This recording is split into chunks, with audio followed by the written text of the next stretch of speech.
Gangadhara Nellore MLA doctor VM Thomas సోమవారం శాసనసభకు హాజరయ్యారు. ఈ సందర్భంగా ఆయన సభలో మాట్లాడుతూ వ్యవసాయం పైన ఆధారపడిన రైతులకు, గ్రామీణ ప్రాంత ప్రజలకు 24 గంటల పాటు విద్యుత్ సరఫరా చేసే దిశగా 33/11 kV విద్యుత్ సబ్ స్టేషన్లు మంజూరు చేయాలని కోరారు. గత ప్రభుత్వ హయాంలో నిలిచిపోయిన బ్రిడ్జ్ పనులను పూర్తి చేయడానికి నిధులను మంజూరు చేయాలని కోరారు. రూరల్ ఏరియా అధ్యక్ష, ఇక్కడ పవర్ కట్ చేసిన దండిగా ఉంది అధ్యక్ష.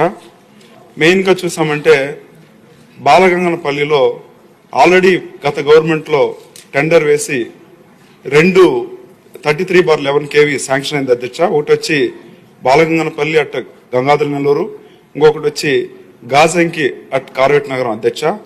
ఈ టెండర్ పిలిచిన తర్వాత అది అట్లనే పెండింగ్ అయిపోయింది అధ్యక్ష.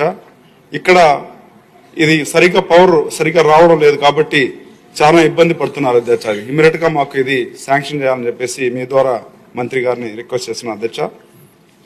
ఇంకొకటి కూడా ఒక 4 రిక్వైర్మెంట్ ఉంది అధ్యక్ష. ఒకటి వచ్చి కండేపల్లి అనేది జీడి నెల్లూరులో, అదేవిధంగా పుల్లూరు, అదేవిధంగా లంకేపల్లి, ఇవి కూడా ఒకటి వచ్చి ఎస్ఆర్పురం మండలంలో, ఒకటి జీడి నెల్లూరులో, ఒకటి పెనుమూరులో ఉంది అధ్యక్ష. ఇవి ఇమీడియట్ గా శాంక్షన్ చేస్తే ఇక్కడ అందరూ కూడా వ్యవసాయం పైన ఆధారపడి ఉన్నారు కాబట్టి ఖచ్చితంగా ఇది చాలా యూస్ఫుల్ గా ఉంటుందని చెప్పేసి మీ ద్వారా రిక్వెస్ట్ చేస్తున్నాను అధ్యక్ష.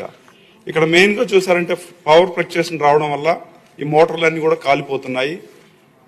ఇక్కడ వ్యవసాయమే ముఖ్య ఆధారం కాబట్టి దీనిపైన మనం ఫోకస్ చేసే అవసరం కూడా ఉందని మీ ద్వారా రిక్వెస్ట్ చేస్తున్నాం అధ్యక్ష. అదేవిధంగా వర్షం వచ్చినప్పుడు ఒక 2 చోట్ల 2 బ్రిడ్జ్ వచ్చి కంటిన్యూ అట్లనే డిస్కంటిన్యూ అవుతుంది అధ్యక్ష. ఇక్కడ చూసారంటే సుమారుగా ఒక దగ్గర ఒక 20 నుంచి 30 విలేజ్లు ఉంది అధ్యక్ష. ఇక్కడ మెయిన్ గా చూస్తామంటే బిఎన్ఆర్ పేట టు జీడి నెల్లూరు మండలం, ఇది కాన్స్టెన్సీ అంటే జీడి నెల్లూరు టు చిత్తూరు కనెక్షన్ ఉంది అధ్యక్ష. సుమారుగా 100 విలేజెస్ ఉన్నాయి. దీనిపైన కూడా ఒక బ్రిడ్జి కట్టిస్తే బాగుంటుంది. ఎందుకంటే వర్షం వచ్చినప్పుడు ఇది సపరేట్ గా ఈ విలేజెస్ కట్ అయ్యి అక్కడ నుంచి స్కూల్కి పోవాలన్నా routine day to day activities కూడా కంప్లీట్ గా ఇది వచ్చి ఇక్కడ ఏం జరగడం లేదు అధ్యక్ష. దీన్ని ఇమీడియట్ గా మాకు శాంక్షన్ చేయాలని చెప్పేసి మీ ద్వారా మంత్రిని కోరుకుంటున్నాను అధ్యక్ష.